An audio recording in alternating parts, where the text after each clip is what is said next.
Coronaviruses are a large family of viruses that get their name from the halo of spike proteins on their outer surface, which resemble a crown, the corona, under a microscope. The new coronavirus is called SARS-CoV-2. SARS-CoV-2 stands for Severe Acute Respiratory Syndrome Coronavirus 2.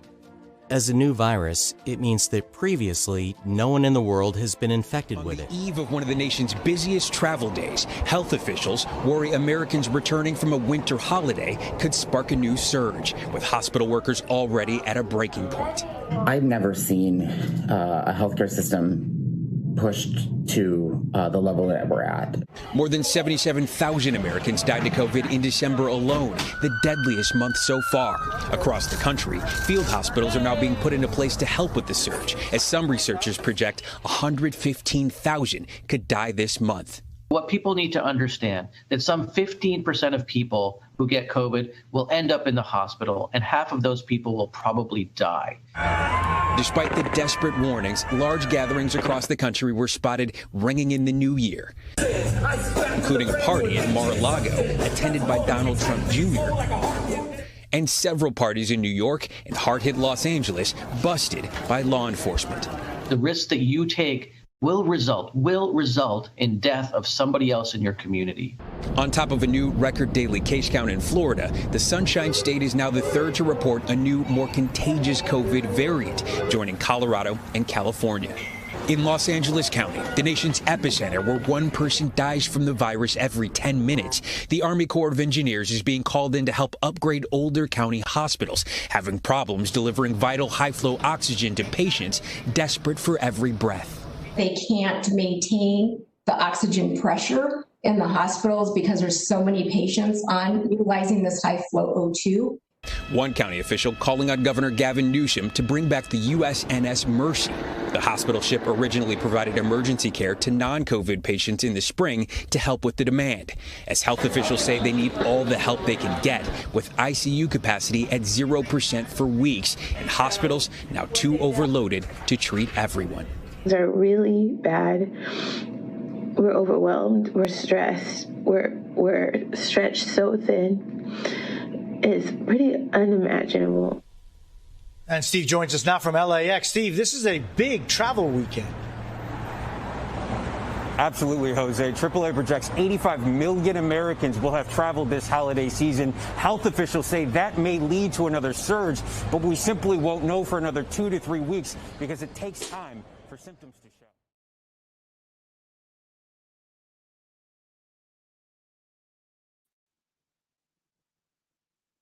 Welcome this evening. Greetings, grace and peace to each of you.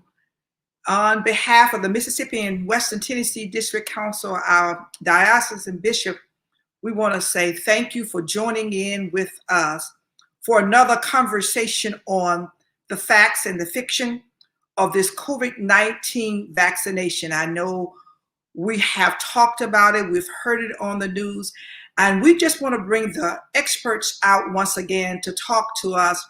And thank you for your questions that you have already sent in. This is a conversation that we need to have. So we're going to go right on into our conversation tonight.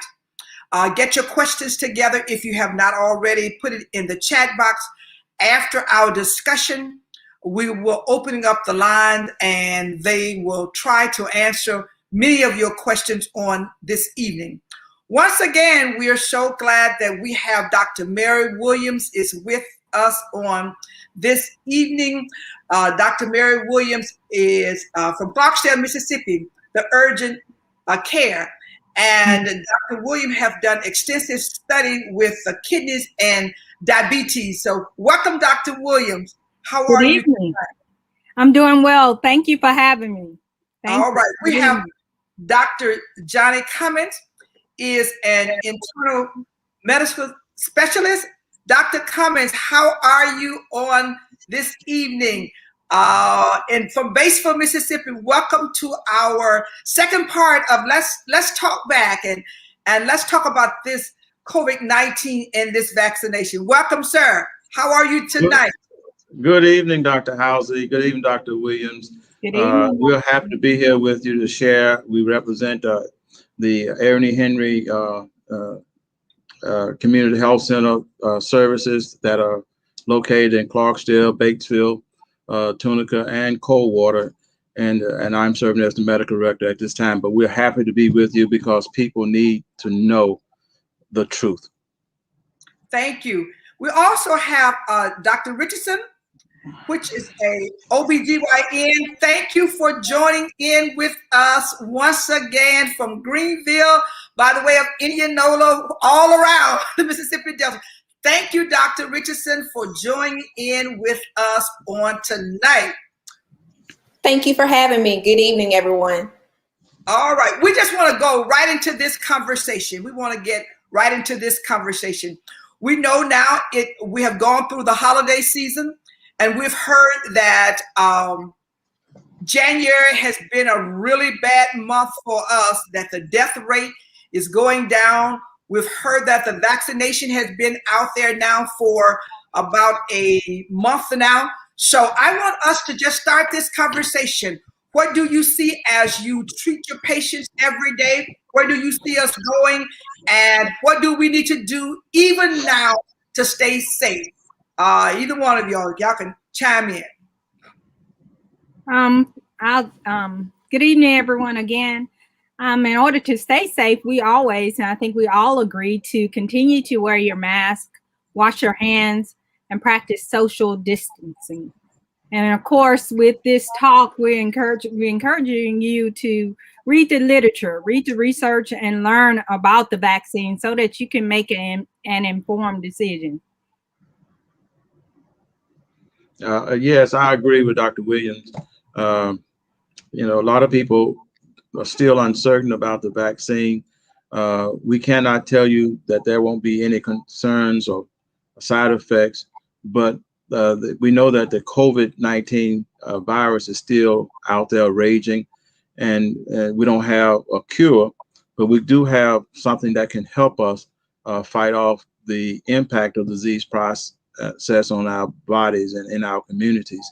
So I encourage you to go, like Dr. Williams said, to get the literature, ask as many questions as you can, be informed as you make your decision. And because we are a people who believe in a higher power, do pray, because it helps you get the answer that you will need for you and your house and your well-being. And I would say we're continuing to see, what they see in LA, what they see in Florida. It's not making the news in Mississippi because we're a small town and we're rural Mississippi, but our hospitals are overwhelmed. We're just not making the news. I can speak for my local hospital. The health department is not allowing us to operate right now for elective cases because we don't have enough beds. So, every time I talk about COVID, I tell patients it's more than just COVID. So say if you need a hysterectomy right now for fibroids or even for a GYN cancer, if it's deemed elective and can wait 1 month, 2 months, we are postponing elective GYN cases right now because we don't have hospital beds, because we have to save a certain percentage of hospital beds for COVID patients. We're still seeing long waits in the ER, patients holding in the ER. And ultimately, we are still seeing deaths from COVID. Despite the treatment, despite what all we learned in 12 months, people are still dying. And people are dying right here in our communities. It's just not making the news like bigger cities. Yeah, I agree with Dr. Richardson, is that, we've gotten comfortable with the disease and its impact. And people with mild cases now are starting to have long-term effects, but because it not only it affects the lungs, but it affects the vascular system, and it has damaging effects on our organs, and people are having strokes and pulmonary emboli and other things involved with the coronavirus. And so we shouldn't let our guard down. We should really, even those of us who have taken the vaccine, we still must wear our masks and good hand hygiene, social distancing. So we must take care of each other. I hear now in the news the word mutation of the virus. Talk to us about the mutation of the virus. I'm hearing that there's a South Africa strand. There's something from Great Britain. Talk to us about the mutation. How is this happening? How do we We hear now it is in several of the states. Carolina, address that issue with us. Okay. I was waiting on someone else. Look, the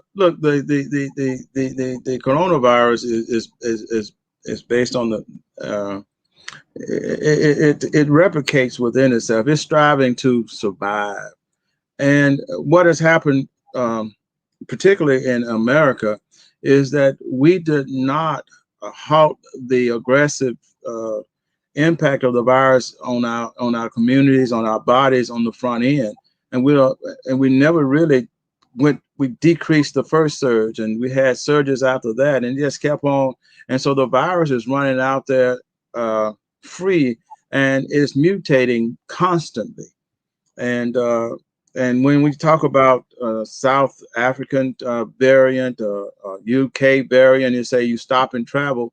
Well, the human body and the food we eat and our general makeup is basically the same. So the natural progression of the virus is already changing, regardless of whether you have movement from one place to another.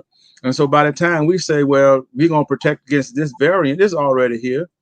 And so again, these mutant strains are becoming more aggressive in appearance. And so what we need to do is treat treat this virus seriously. And the only thing, we don't have any treatment for the virus. So the only thing we have is the vaccine right now. And so we want to stop the progression of that so we can slow down these mutant strains from coming out. So am I hearing that if one is vaccinated, that is a way to stop the mutation or the reoccurrence of it moving or duplicating itself? Is that what I'm hearing?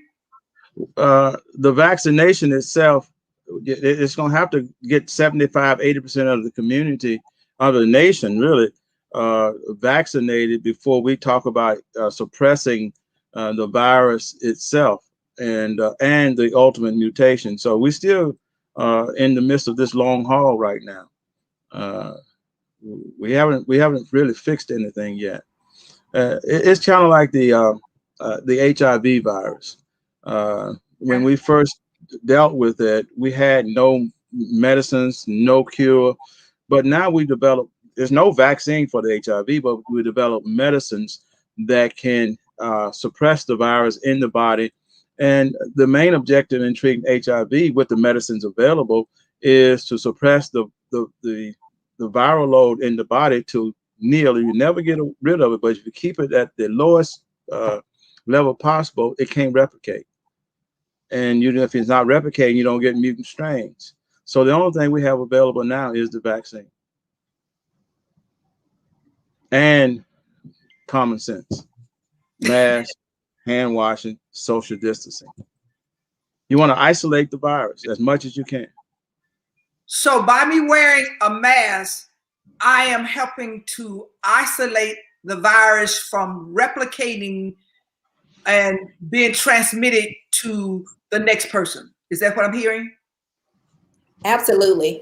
So originally when we said stop the spread, the whole reason why we want to isolate, or especially if you have COVID, is because we want to keep you from transmitting it. Once you have it and you transmit it to another human, it's going to do something different in my body than what it did in your body. So, the main reason why we say isolate if you test positive for COVID, whether you're symptomatic or not, is because you can still spread. You can be asymptomatic and you can be a spreader. And so you're spreading the virus to numerous amount of people, and you're allowing the virus to replicate.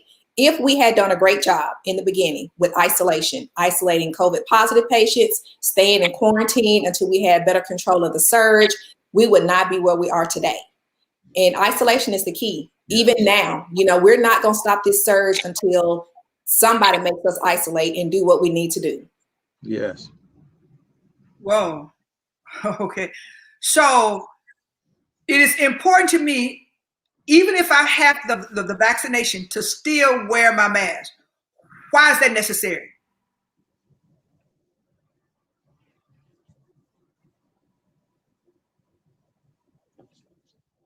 Well, it's necessary because when you're wearing your mask, it's still there may be modes of transmission other than respiratory, but the main mode of transmission is respiratory. So when you wear your mask, you decrease the chance that when you sneeze, cough, or even talking, projecting your droplets from your position to somebody else's position. So wearing the mask diminishes the chance of others being impacted by droplets that will come from you, and to a certain degree protect you to a certain degree from droplets that may come from someone else. I heard you say, Dr. Richardson, that it affects everyone in a different manner. So I cannot look at something happen to somebody else and think if I got COVID, it's going to happen to me the same way. Is that what you're saying? Yes. You know, originally when COVID first came out, we were saying high risk. You know, if you were elderly, if you had these morbidities, you know, you were more likely to die from COVID. Well, we're seeing now that, you know, that's changed. You can be young, you can be healthy, you can have no comorbidities and still die. So the question is, why does a 55-year-old African-American male who's morbidly obese, chronic hypertension and diabetes only lose taste and smell, no respiratory issues, never end up on the vent? And then you have a 17-year-old who's 120 pounds who dies, who stays on the vent for 3 months. You know, we, like Dr. Cummings said, we still don't know the true nature of this virus. And the biggest part of it is we don't know why it affects each person differently, why some people are dying, why some people are having strokes, why some people are having clots. You know, early on, CNN, a guy lost the tip of his fingers. You know, so many different phases of this disease, and yet in medicine, we like to know, okay, we can tell you if you have A, B, and C, this is how you're going to react to the disease. If you have C, D, and E, we don't know that about the coronavirus yet. So just because you assume you're not in the high risk group, just because you had your vaccine, you know, still does not make you safe 100% from COVID. You know, one of our representatives now has had both shots of COVID vaccine and has tested positive for COVID. Whoa. So I can have both vaccine and still test positive. But I hear that if I have it, my chances of survival is great. Is that why you want us to take the vaccine? Yes. Okay. All right. Remember, the idea is to suppress the virus and its transmission. Right. The more people that are vaccinated with the appropriate vaccinations, the less likely the virus is able to be transmitted from person to person, and then you can isolate it, and then ultimately, I wouldn't say kill it, but suppress it to the point where it won't be dangerous to the human condition, because it still is considered a novel virus, particularly since it has these constant mutation strains that are coming forth that seem to be more aggressive. So it's just a matter of us staying vigilant and don't act like, and when you introduced us, you said the experts, and so we are not experts. Thank you, Dr. Cummings. So you all are, although you all are on the front line, you all are feeling your way to trying to make sure that you all are doing what needs to be done. Absolutely. Dr. Mary, you told me something about that when a person goes to the hospital, they inject you with, can you talk to me about that? That do they inject me with the virus, or what do they do to try to fight the virus? Is this shot I'm getting, is it the virus in my arm? What is it going in my arm? Oh, the vaccination. Oh, yeah. Okay. Yeah. When you get the vaccination, it is a messenger RNA vaccination that let your body know about the spike protein that's on the coronavirus. It's giving your body information to make you aware that when you're introduced to the actual coronavirus spike protein, it will build up and fight against that. So you're not introduced to the coronavirus in the vaccine. You're introduced to a messenger RNA to create a spike protein against the coronavirus. All right. My question is that someone has asked me, they asked me to ask you this. what is the difference in the vaccination? Now they have 2 out there that have been approved, and the third one is on the list for approval. What is the difference? How they're produced to a certain degree, and how they are stored, and how their mode of administration is expressed, and your second virus it's just the production of the virus. I mean, the vaccine itself. It's so like the Pfizer vaccine.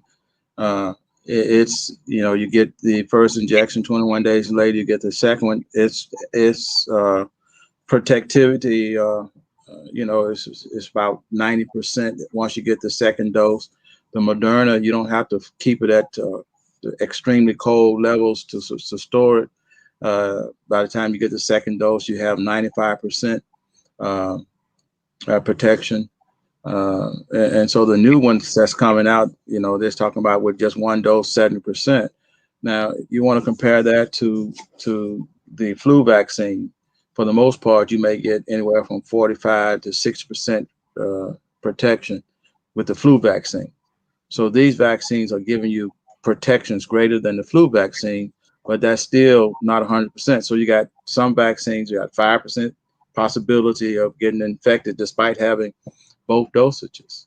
So, and let me add something.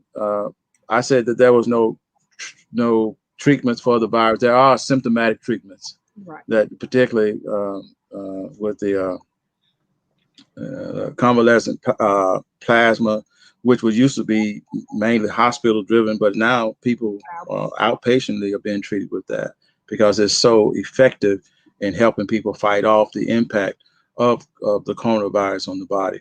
And there are others, the antiviral remdesivir, they use that, and monoclonal antibodies, and then steroids. It helps, but again, you don't know how it's going to affect each individual person or each individual body, whether it's young, whether it's old, whether you have diseases or not. It's just so unpredictable. All right, so why is it happening that we're having such a hard time getting this vaccination? What we're finding out that, for the lack of a better word, that we're the last one to get the vaccination. We're on the wait list. Help us to navigate through this and tell us how can you all encourage us to help our fellow man, to tell them the importance of this vaccination? Because I mean, we still superstitious, you know, we think it's going to do this to us. I'm not gonna be able to have children. My fertilization is going to be damaged, and you know, we got some myths going on in our communities. So that's one reason why we're having these type forums. So talk to us about the myths of all of this and how you can clear our minds with some of this stuff that we are hearing. First, I'm going to say, go ahead, Dr. Go ahead. If you have the opportunity to get the vaccine, don't miss your shot. Don't say, I'm going to get it the second round, because you don't know when the second round is coming. Don't say, I'm going to wait, especially if you're in healthcare, if you're in nursing homes. If they've already been to your job of employment and offered you the vaccine, I would say take it. Because like you said, Dr. Housey, you don't know when, you know, the next thing that's going to happen is you're going to end up on the wait list, or you're going to end up in the third batch, the fourth batch, and we don't know when that next batch is coming out. So that would be my first advice. If you get offered the vaccine, take it. Number two is there are only select number of places in Mississippi that are offering the vaccine. And for our county, I know it's Washington County Health Department. Pay attention to the news. Our hospital gave out vaccines one Friday, but they only had 150, and people were in line at 4:30 that morning. The line was all the way down the street. So you can go to the website and you can make an appointment for your first shot, but you have to keep in mind that this is a 2-shot vaccine. So whatever we get in, if you give a person the first shot, you have to allocate enough vaccine so that that person can get their second shot. So the allocations that come into the state of Mississippi have to be appropriately allocated so that everybody get completely vaccinated. We can't give out 200,000 first shots and then not have second shots for that group of people.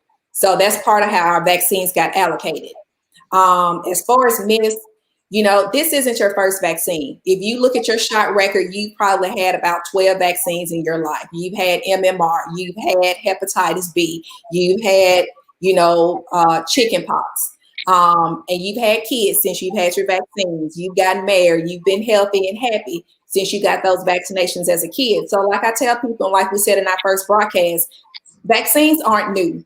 This isn't the first time Pfizer has made a vaccine. This isn't the first time you've received a vaccine. Yeah, it's the first time they made a vaccine this fast for a novel virus. But the science, the technology has been here for years. So, trust the science, trust your physicians, your healthcare. If you need information, go to reputable sites and read for yourself. But if you're listening to us today, you have 3 African-American physicians on here who have, I think, all been vaccinated. You've been vaccinated, Dr. Cummins? I've had my second shot. I'm doing well. I'm recommending it to my patients. If you don't trust us and you have your own primary care providers, ask your primary care providers. Yes, I agree. We just started giving the vaccines through our agency, and we already because everything is still limited. We hope to get a lot of more dosages, but with what we have, we are a month already locked out for appointments. So when you get an opportunity, don't waste it. I agree. We don't know when that opportunity is going to come back around. I agree as well. And just like Dr. Richardson, I too have had my second vaccination, and I encourage everyone to get vaccinated. I didn't have any major problems at all with the second one, just a little arm soreness, and kept it moving. I feel fine. But also on some of the myth is that we have to read, we have to do the research, and we have to look at, instead of talking to our friends who have no science background, don't know, we're gonna have to, start getting into the literature and reading for ourselves. You don't have to, you can rely on our advice as medical providers, but if you read for yourself and see for yourself, then you'll know for yourself, and you can tell someone else about vaccines and vaccinations. Dr. Richardson has said, this is nothing new. We've been doing vaccine. We've been getting vaccinated. I get calls all the time about somebody's child 121 form. And you're upset with me if I don't give you your 121 form complete, or if you're missing an vaccination. So why not open your arms and open-minded, because this virus has taken control. It has changed our lives as we know it. So I think we need to take it seriously. So since it's so important, I guess I'm just stuck on that. Since it's so important, why is it so hard for us to get it? That's a political question. Run for office. It was, again, we didn't treat the virus, the impact of the virus on our community on the front end properly. So we did not necessarily prepare for this. We don't have enough virus produced. And so they're revving up production now, but it's not going to change in 2 weeks. And so we're going to get there with the vaccine. We're going to get there. But right now, we just don't have enough. Right. And then again, you mentioned earlier, the communities that need it the most is not being targeted. And so it's going somewhere else. And so, like I said, that's kind of like I said, we're not experts, and definitely not experts on that. Okay. And so, because, you have to, as Dr. Richardson said, you're having to go online, you're having to sign up, you're having to, Dr. Williams say, read. So if we don't have the computer, we don't have the internet. So how can we get this out to our community? What can we do to make sure that our people know the importance of this and to help them navigate? I hear you say that, Aaron Henry, you all are getting ready to have some there. Did I hear that? Comments? Yeah, we've got an allotment, and we've already put it out there for the community. Like I said, we're booked for a month out, and but we're hoping to get more dosages so that we can, and other community health centers, because in Mississippi, they're going to be using more community health centers to help drive access to our community people who feel as if they are not being paid attention to. So the community access through the community health centers is going to be our focal point. Correct.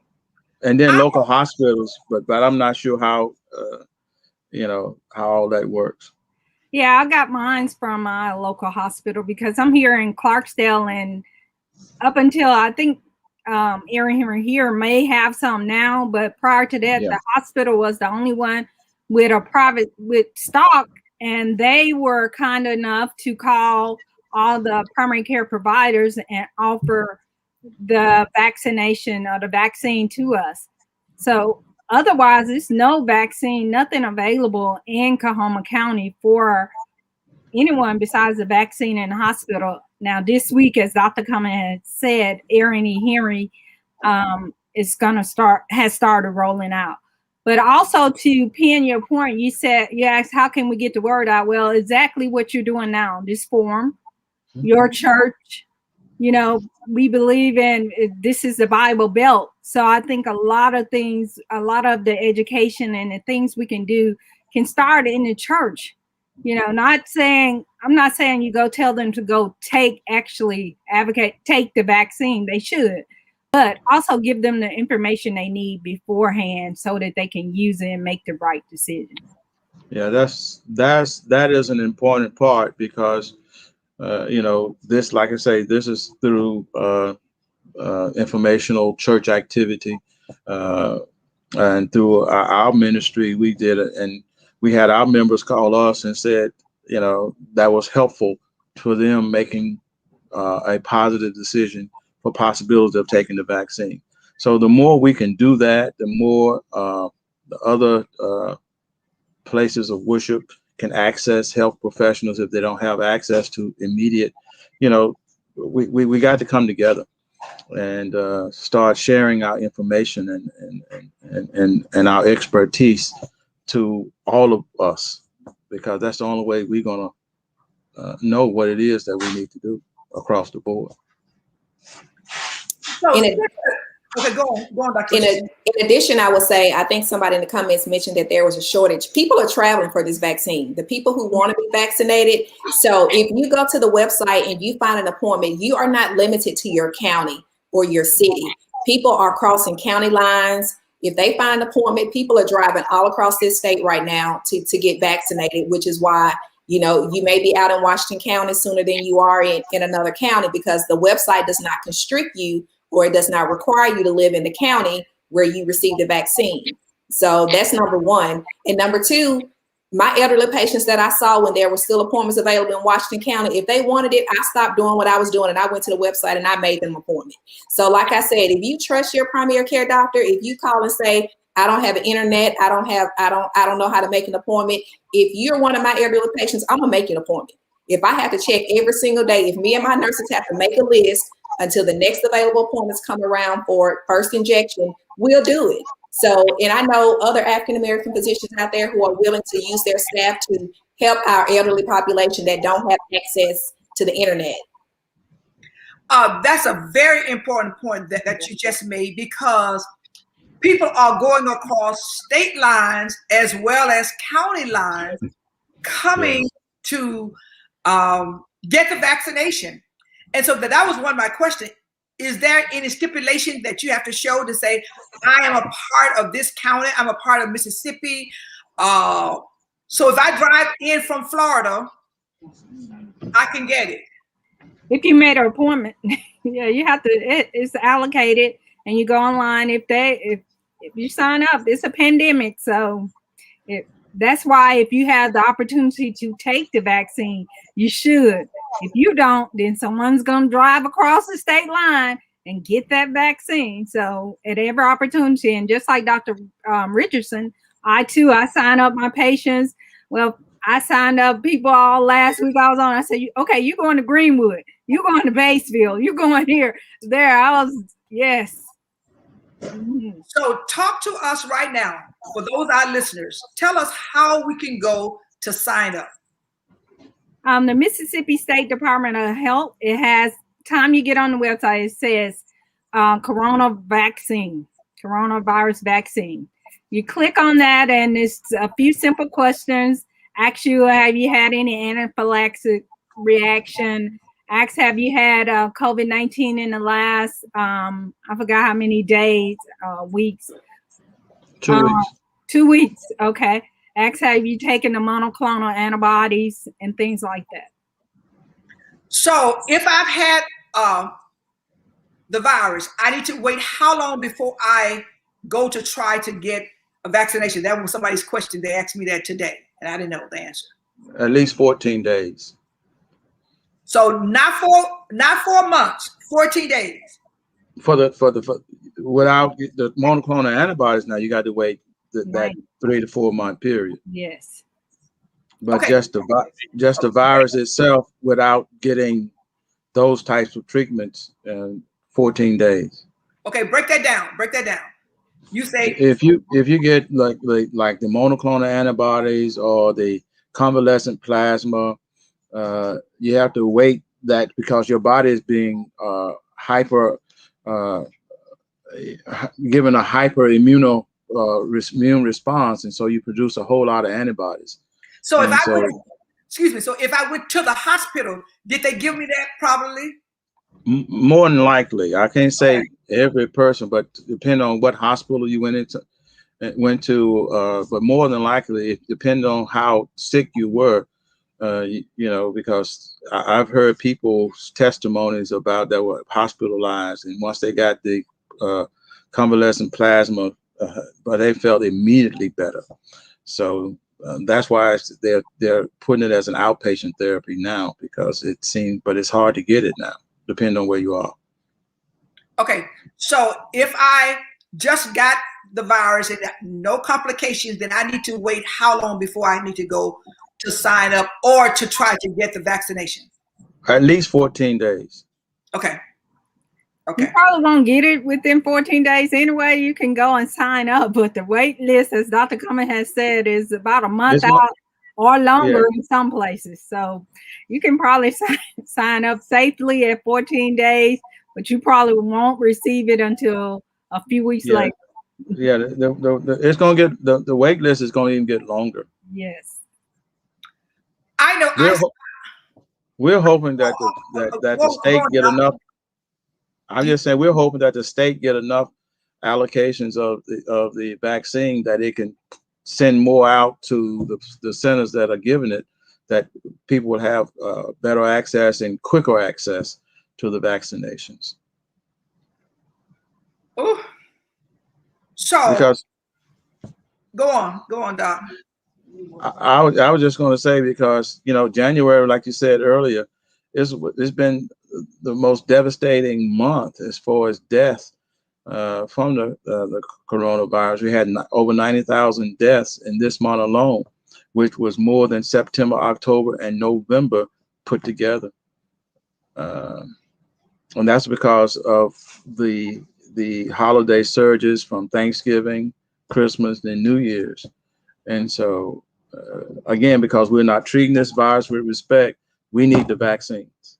I mean, that's. Are there any tips that I need to do before I go to take the vaccination? Do I need to take some Tylenol?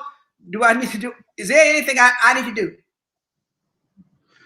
If you need to take Tylenol, you probably shouldn't take it.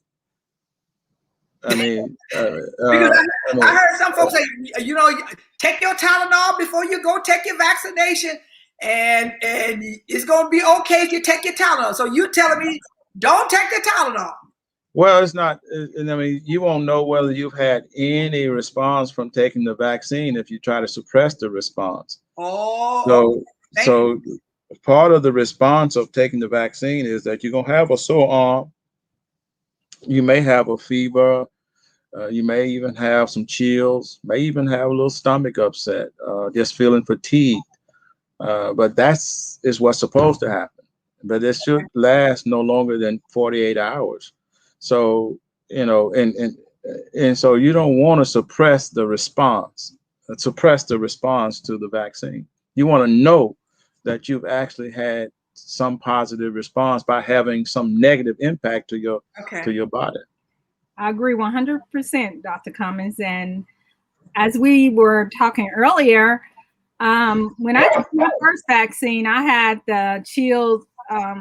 A day after, I had chills, a low-grade fever, a little sore. I had soreness, but I was really fatigued. It didn't last long. It wasn't where I was in the bed or anything, but I counted that all joy because I felt like my body was mounting an immune response to this virus. Now, when I went for my second vaccine, I had no problems whatsoever.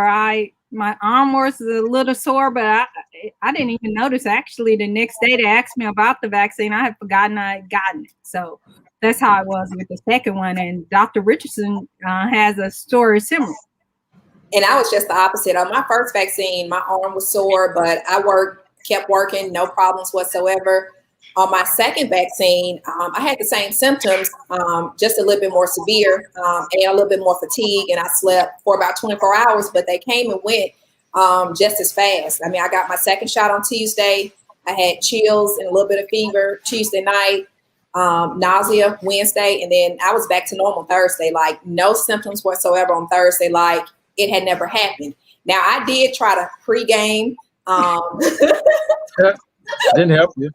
It did well, but I just hydrated. I knew I was getting my shot on Tuesday, so I just hydrated. I did plenty of water and some vitamin water, just because I was kind of anticipating that my second shot was going to be worse than my first. But my symptoms came and went just as fast, and it's Monday now, and I mean I feel great. My arm's not sore anymore. No lymph nodes, nothing. And that's she had the typical response, which is what was supposed to happen. So my question is, did the hydration help? I'm gonna say it did, because I mean I probably would have been more fatigued had I been. What I tried to do, Dr. Hauser, was not stress that weekend. Just not to start my vaccine with a weak immune system was my mindset. Like I didn't want to be up all night watching TV, tired. And going into my second shot, not feeling well to start with. And I feel like if I had been fatigued and sick going into that shot, I probably would have been down for more days. But, I rested well that weekend. I hydrated, and, 24 hours later, I was fine. So this question I want to ask again. If I take 2 vaccinations, am I free from other forms of virus that have been located in the United States? No, we're not all free from the virus. Even, fully vaccinated, it's still I had the Moderna, so it's 95% chance, but that doesn't mean I can't carry the virus. That just means that my body will not respond to the spike protein from the coronavirus. So if I was swabbed and exposed to the coronavirus, it could still be there. So that's why you have to wear your mask. To keep from giving it to someone else, because your body, you didn't get injected with the virus. You got injected with the spike protein. So the virus have to enter. You just won't respond to it as normal as you would if you wasn't vaccinated, if that makes sense. You're going to have some soldiers. Right. It's going to come real fast. Right. Absolutely. They come fighting for you. Okay. All right. Another question that, are there any side effects of the vaccinations that you all know of that a person, I heard you say the soreness of the arm, the fatigueness, Have you heard of anybody falling out, dying from the vaccination? No, but I heard a lot of people. I know a lot of people died from the COVID virus. Oh, well, yeah. So, okay, so I don't know if anyone from the vaccine. Yeah, more so than from the vaccine, that's for sure.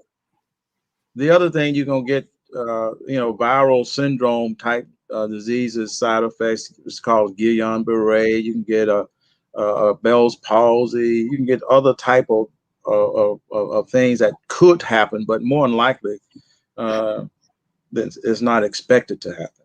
These are things that they just tell you on the front end that it's a possibility, right? But even a possibility of death. But life is but a vapor. That's my saying. That's my saying. So, how does the virus survive in your system? How does it survive? That it moves from one thing to the other. Although I may have something, how does it continue to affect me in my system? What happens? It attaches to your cells, and it gets energy from your cells, and it could actually, if it was in our human bodies long enough, it could change our genetic makeup, because it's going to survive. If we're alive, it's going to be alive because it attaches to our cellular structure. Right. All right. We're going to open up the floor right now to questions that are getting ready to come in. One person wanted to know, they called me today. They wanted to know that I've had the virus and I don't have any energy. What do y'all suggest for my energy level?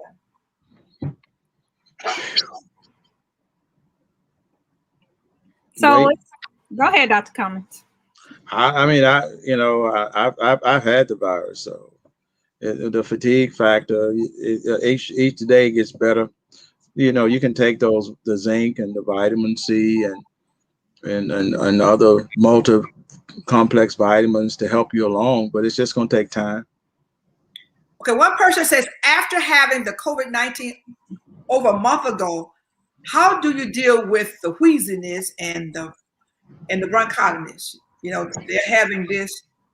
Well, a couple of things. Did they have asthma prior to having COVID-19? Did they have any lung condition before that?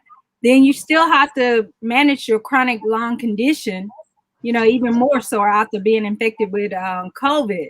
So another thing is, I tell my patient, you got to continue to deep breathe, cough. A lot of things they want to do is suppress the cough when you have COVID. When you really need to, that's why you quarantine, so you can cough and get all that out. So again, it goes back to also what Dr. Cummins is saying. Time. It takes time and monitoring and working with your healthcare provider. Okay. Before you go on to the next question, just remember, even people who have mild symptoms may have long-term effects. Right. Then you can't project what kind of effects they're going to have. Okay. One person said the person who tests positive after vaccination, could they have had it before the vaccination? Absolutely. Yes. I could have. Mm-hmm. Okay. Wow.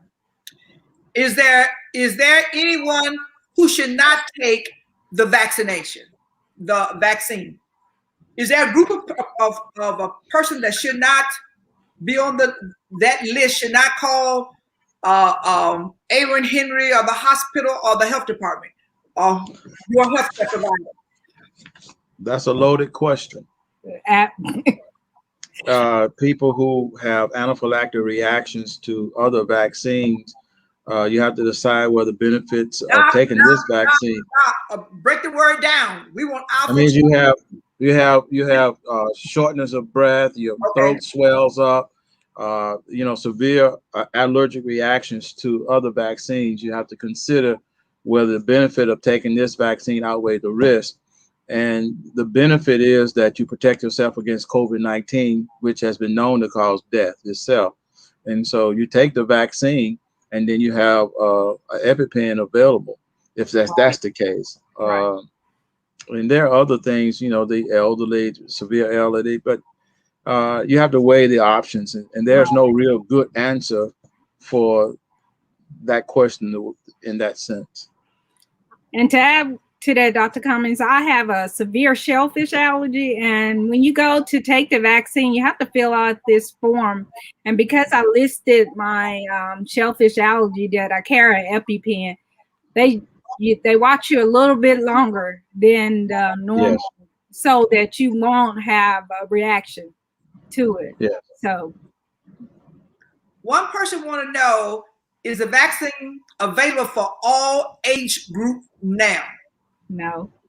It's still not available. No. No. The last time I thought I read something that it greater than 12, but it doesn't go. So Pfizer goes to about 16, and the Moderna goes to age 18. There are some studies happening now between 12 and 18, or 12 and 16, to see if it's safe for that age group, but they don't have enough data yet. So therefore, our children can still have it and bring it back home to their grandparents, huh? Yes. Absolutely. Yes. All right. One person, do you recommend the vaccine for a person who is a diabetic and taking metformin? Absolutely. Yes. Yes. That's a resounding yes. Okay. All right. So if a person has COVID-19 in the month of November, is it safe to take the vaccine if the medication clear it up? If the medication can clear it up, is that? Yes. Yes. It's in November. They're back to baseline. This is beginning of February. It's over 14-day cycle, and they didn't take the monoclonal antibodies. You know, if they didn't do all of that, they're still in, 3 to 4 months is still the window if you had to take the monoclonal or the antibodies or the convalescent plasma. So as long as they didn't take that, yes. All right. Somebody want to know: are there any studies of post-COVID suffering from insomnia? I'm not sure if there are any studies, but people are definitely suffering from insomnia post-COVID. So there are lots of patients suffering from insomnia. There are a lot of studies going on that hadn't been published yet, so you can't really say, but there are a lot of symptoms that are happening post-COVID that's just out there. Right. Like I said, that's that long-term effects, even of mild COVID symptoms. Okay, so if I'm taking chemo, should I take the vaccination? I think you should talk that over with your oncologist, your cancer doctor, and make that informed decision. I agree. Okay. The reason is the immune system is going to be already suppressed. Right. And whether getting the vaccination is going to help them or hurt them, that's going to be the question you have to discuss with their provider. Right. All right. Now, as you know, when things first came out, they were talking about persons that were cancer patients and all of that. So you all are suggesting that they need to go and talk to their doctor before signing up for the shot. Mm-hmm. Yes. All right. If you've had COVID-19, what is the time frame to take the vaccination one? I guess somebody just need to know that for sure. 2 weeks. 3 days.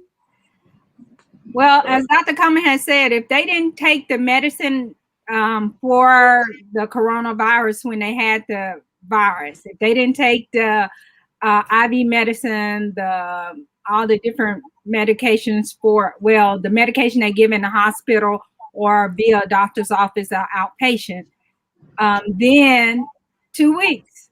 after your body clears the virus, you can sign up, and it'll be a little longer than that before you get the actual vaccine. But then, what is the plasma that they give you at the hospital? Dr. Cummings, I heard you mention, you say that was one of the cures that they are, or one of the things that they are using to try to. Yes, from others who have previously had the COVID-19 and survived. They use their plasma to produce antibodies, and they give it to a patient that's struggling with, particularly with shortness of breath and chest discomfort. I mean, and they don't have no other options, and so yes, that helps their immune response be heightened, and it gives them a boost. It's kind of like getting the second shot. It's a boost that they give. Right. Okay, so if I have a child in college and they're staying on campus, do you suggest that I get that child vaccinated? Yes.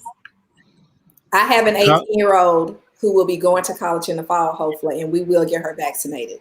Yes. You know, college is that place where you get kind of hard-headed at times. And as good parenting, you want to protect your children from themselves as much as possible.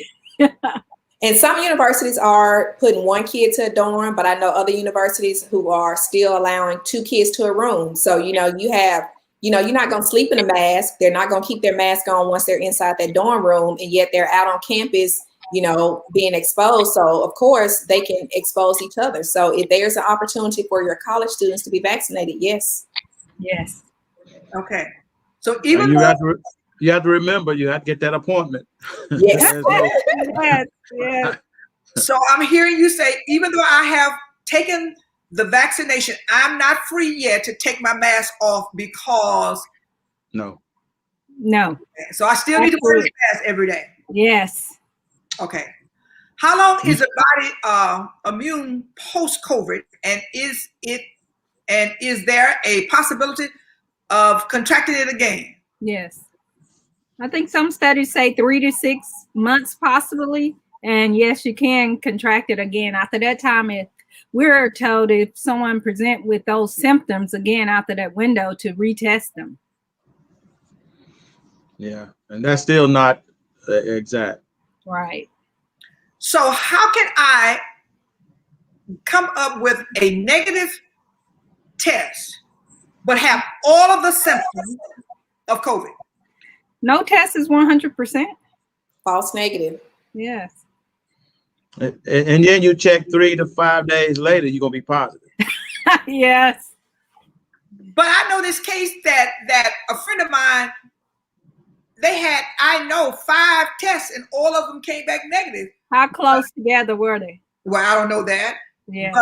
And his wife now is on a vent, but he had, you know, all of the tests said negative. But he had What type of test did he take? Is the other thing. PCR or the rapid? Okay. So if I get a false test with one, you need to go to the next one. Yeah, the PCR is the gold standard. That's the send-off one usually. Okay. So yeah, it depends on which one did he ever get that one. I mean. All right. So if I do a rapid test, how long do I need to wait before I get the gold standard? Immediately. Yeah, you can do them the same day. Oh, okay.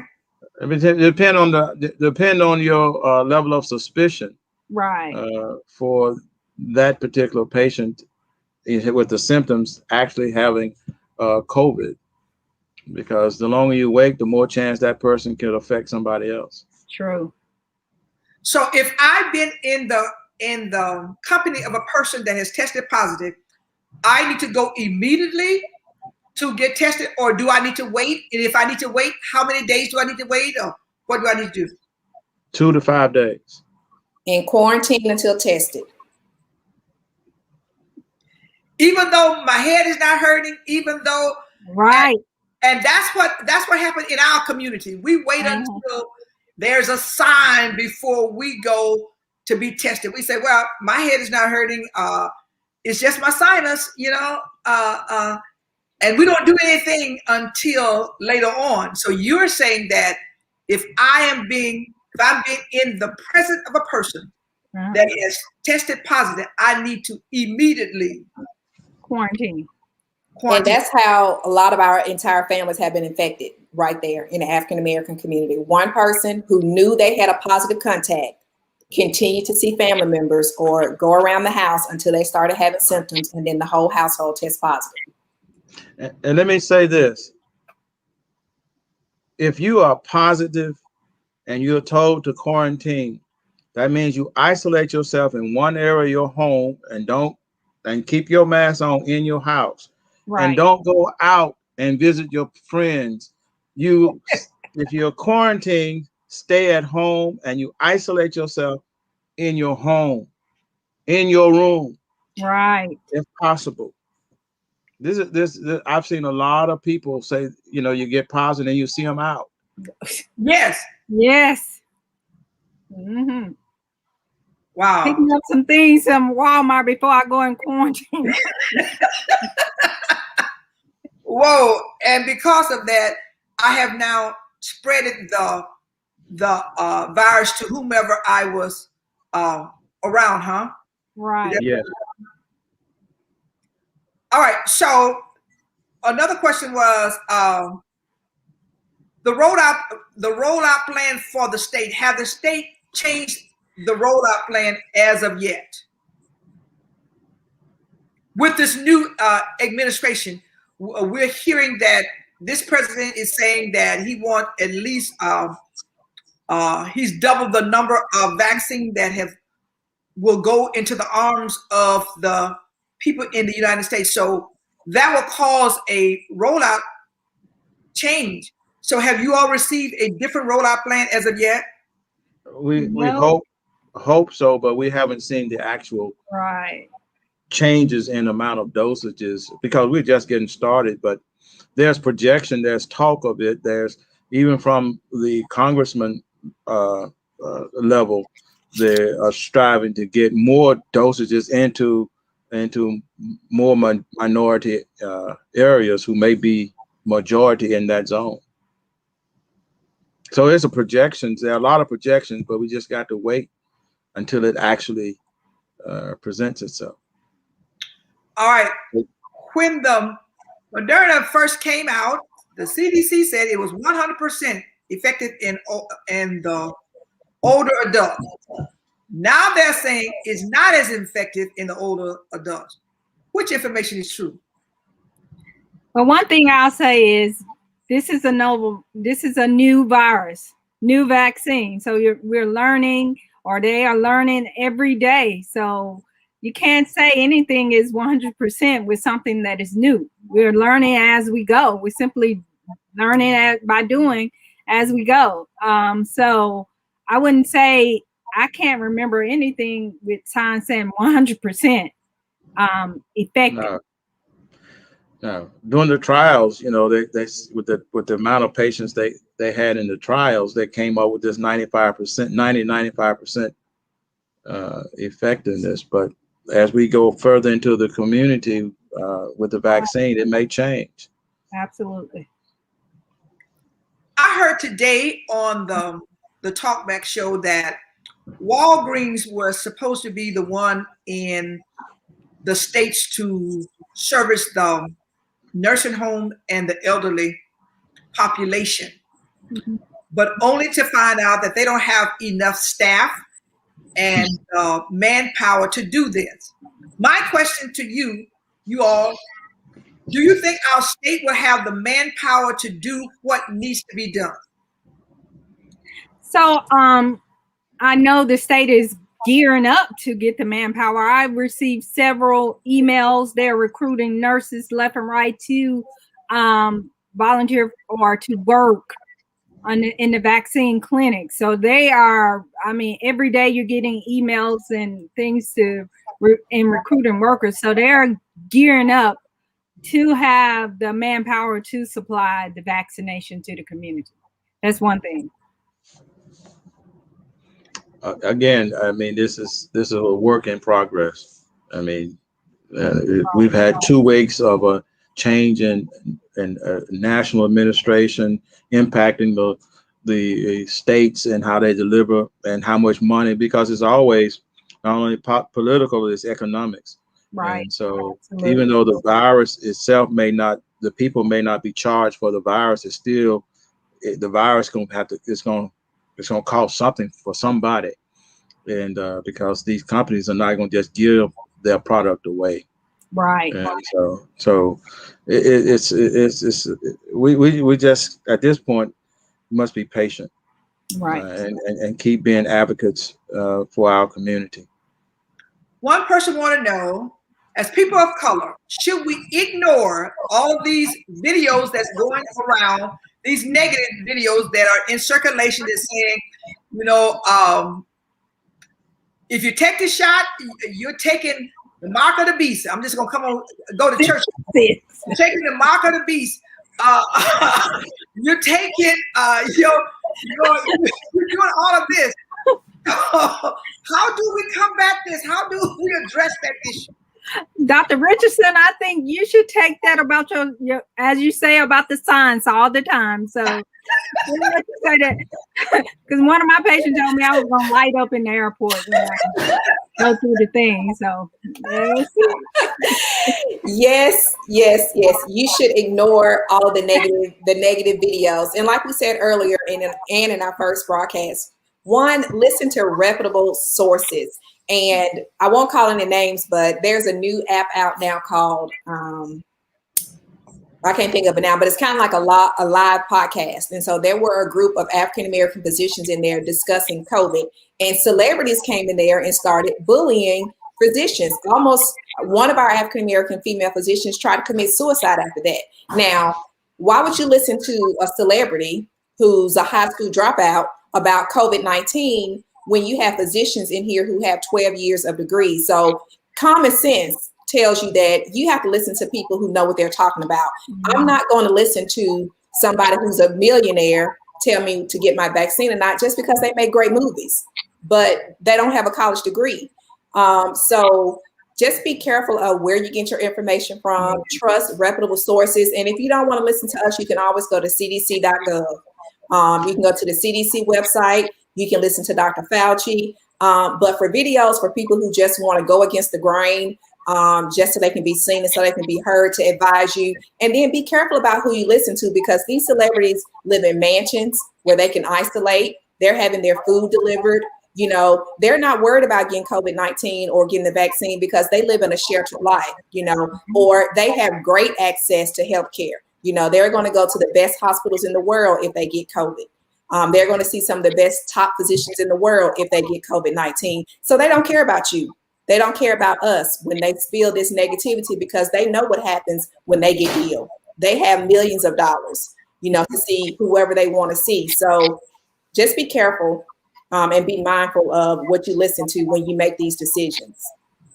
We do live in the Bible Belt, and a lot of religious myths and misinformation make people say things. Life is but a vapor. I'm gonna continue to express that. That's my man born of mankind, born of a woman, is but of a few days, full of trouble, destined to die. Now, death is a certainty for us, but it don't have to be because of the COVID-19 virus. There is a vaccine to suppress that virus from having that much of a negative impact. And you know, you cannot not trust medical science. I mean, I gotta tell people, I am a physician by training, but I am a preacher of the gospel by calling.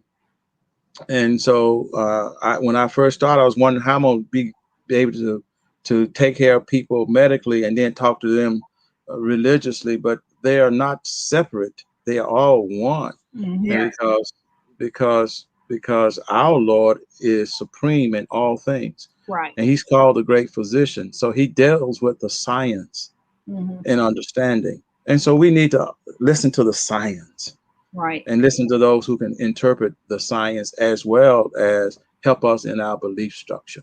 Yes. All right, one person wanted to know, as a person of the minority and I have health issues, what is the best vaccine for me? Which one? You don't have a choice. Yeah, get in line. Whichever one you can get. Yes.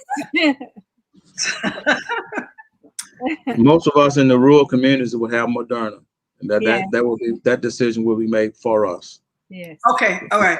So Because they just send one down to us. We don't have a choice to.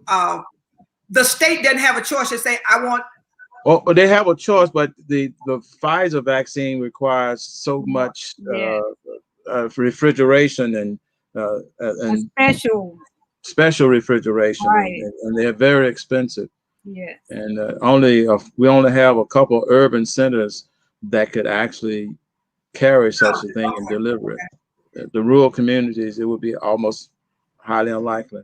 Right. I heard the other day that I think Dr. Fauci and them, they were talking, and they said that where there are age groups assigned to it now, but they're looking at opening it up to whosoever will. When is, I think a person just asked that question. So do you know when that will happen? Because they were saying that some places they had to throw batches away because persons were not coming in to take the vaccination. So they also have a system to transfer the vaccine. Let's say, for instance, if I was given the vaccine in my office, I had 100 vaccines here. And Dr. Comment, I only had 25 people to come. I have 75 left. Well, the state has a mechanism where Dr. Cummings is short 75. They'll transfer my stock to him and he'll be able to give it. So I think it was a breakdown in communication with whomever where the vaccine was destroyed. But usually what happens is they transfer the vaccine to someone who's much needed.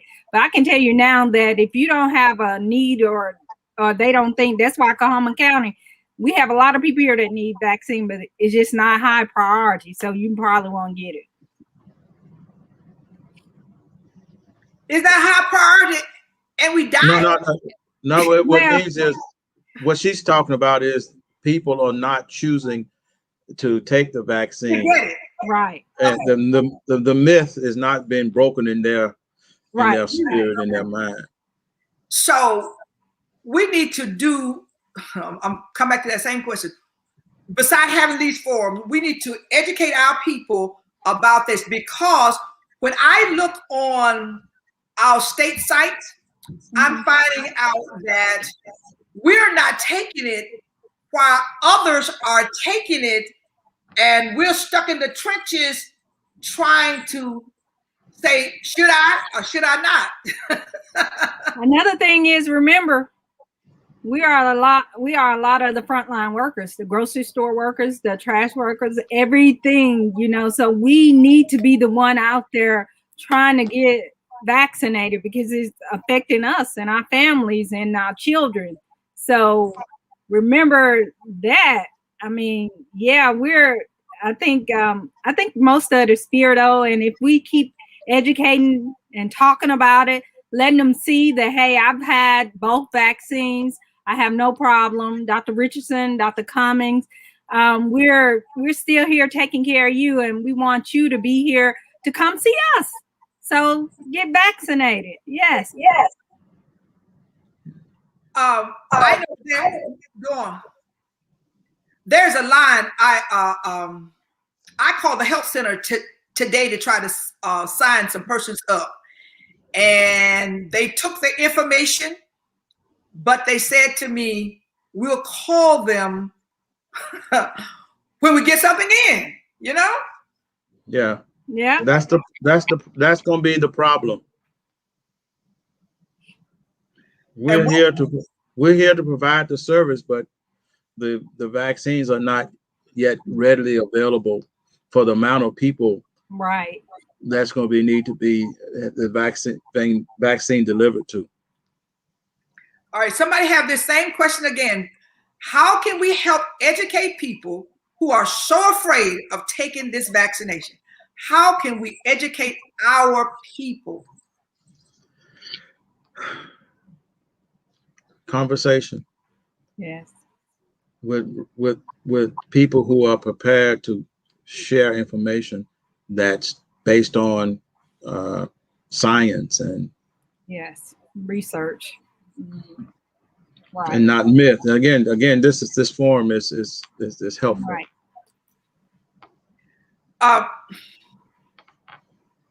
We've heard a lot of myths, you know, as I say, folks falling out, folks dying. I know somebody that fell out and they took the vaccination and they died from it, you know. And by nature, you know, people of color, we're kind of spooky anyway, you know. We have questions about things because of past experience. I'll say like that, because of past experience. Mm-hmm.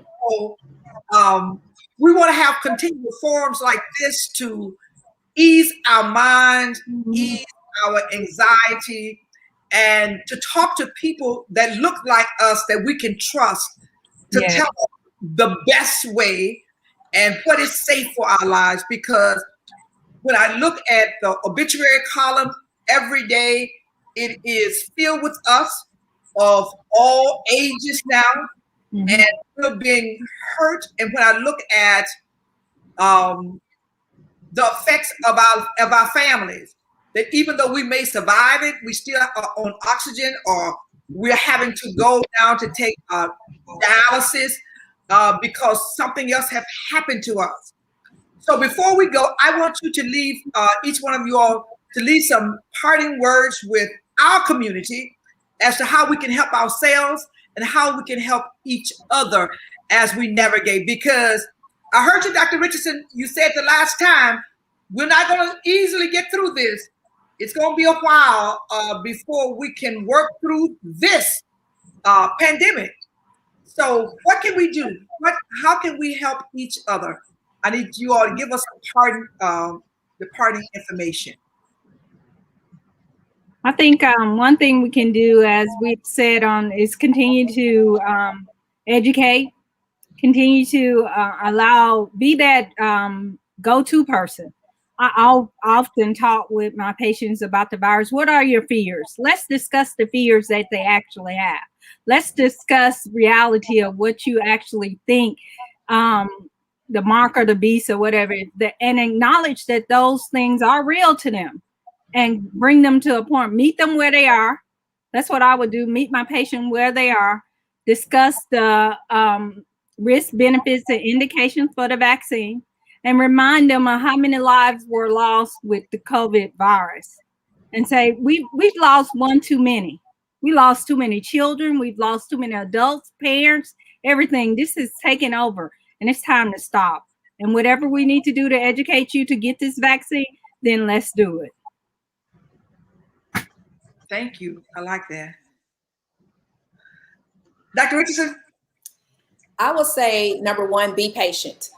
Be patient on, even if you got to wait 2 months, 3 months, get your name on the list, make your appointment for your vaccine, and don't get frustrated. Number two, I would say lean on your higher source, whoever that may be, whoever you may worship. And I think we may have forgotten about that. We may have thinking that God has forsaken us right now, but he hasn't. He's given us all the tools we need to survive this pandemic if we lean on him. And we're 12 months into this thing now. And I know we all kind of felt like 2021 was going to come and the virus was miraculously going to disappear, or, we're frustrated. We want to travel. We want to see our friends. We want to gather. We want to do what African Americans tend to do. And for us, family is a big deal. Reunions, graduation, holidays. I feel you. I feel every single person on this broadcast about traditions that have been, normal for us for years, and we're not being able to gather right now. I feel you. My mother-in-law is in her 80s, and literally for the past year, I've probably seen her 4 times. And I'm okay with that because I know that I'm saving her life by not visiting. So be patient. Continue to do every single day what you're supposed to do. And I promise this too shall pass.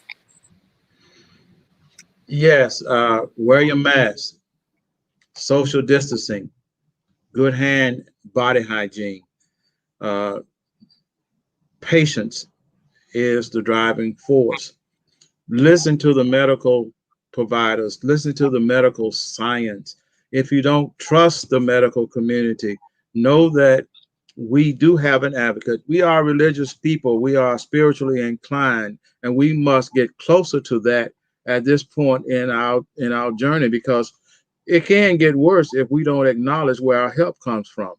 And I want to end with this statement. It says, wait on the Lord, for he will renew our strength.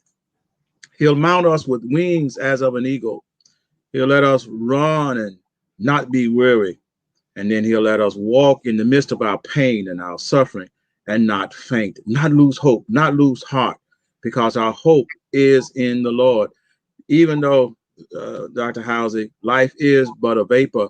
Once that vapor is gone, there's another place that is already prepared for us. But until that time comes, let us listen to those things that can help us the most in our earthen vessels, because the medical science, the medical community is out there to help us and not to hurt us. So be blessed. I have one question before we go. We talk about the masks. There are all these these little cute little masks coming out with, with rhinestones, with eagle in my mouth. What is the best mask? What is the safe mask do I need to buy to make sure I am protecting not only myself, but the next person? Can y'all talk to us about that? Well, go ahead, Doc. Go ahead. I know they were saying the N95, which is a medical grade mask that protects you from COVID-19, but that's impossible for everyone to purchase an N95. Even as healthcare workers, we're allocated that we cannot purchase but a certain amount of N95. We may get the RN95, but it's a certain amount. So I think the point is as long as you keep your respiratory system, the nose and mouth covered, yes, then you're providing some kind of a barrier. So, because nowadays, because we're so aware of COVID, we're not in each other's face a long time talking 15, 20 minutes, which is the time they say it takes to actually spread the virus. But as long as you have your nose and mouth covered, I think some sort of mask is sufficient for that.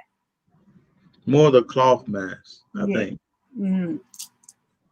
So not the mask with my mouth covered and my nose out. No. Your nose has just got infiltrated with COVID-19. Because we're seeing now that they got it, this covered and this out, and I'm at the grocery store and I'm talking and I'm checking you out, but all of this is out. Dr. Housey, I was in a restaurant and that the guy had the mask on here. No, thank you. I'm gone. That's it. So where do you think the virus want to go? They don't want to go in your mouth. They want to go in your nose. Right. So is a double mask? I heard this weekend they were talking about double mask. Extra protection. And make sure you wash your mask if you're wearing reusable ones. Dr. Richardson, you hit it. So I can use this mask over and over again without washing it. No. I'm breathing. A lot of people getting the mask acne on their face, and you have to. You still have hygiene with your mask. We're in a whole new world, a whole new paradigm, and we must be willing to shift our thought patterns to meet the moment we're in. Correct. All right. And right now we can't get tired. If I purchase, this sanitizer, mm-hmm. How long do I keep it before I need to put some more alcohol in this? Because I know it's the alcohol in the sanitizer that does a cleansing. A month? Do I need to put some more alcohol in this, or do I just continue using this sanitizers? Well, the alcohol gonna evaporate eventually, so I mean it's gonna weaken. So why not just get alcohol? Put a spray bottle on and just use the alcohol. All right, our last question. How often should we wash your mask? Daily or weekly? Well, if you wear makeup, then you may want to wash it more often. You know, like those people. Go ahead, Dr. Cummings. I would just say you may want a double mask. Yes. Okay. All right. Thank you all. You all have been so helpful to us. Y'all have shared some wonderful information, and we trust that you all will come back again and we'll have another conversation, because we understand that we must educate our community of what is going on. So once again, thank you. And I see that our constituents once again appreciate you, and we say thank you for coming on and thank you for sharing the information. Blessings to all of you. God bless you. All right.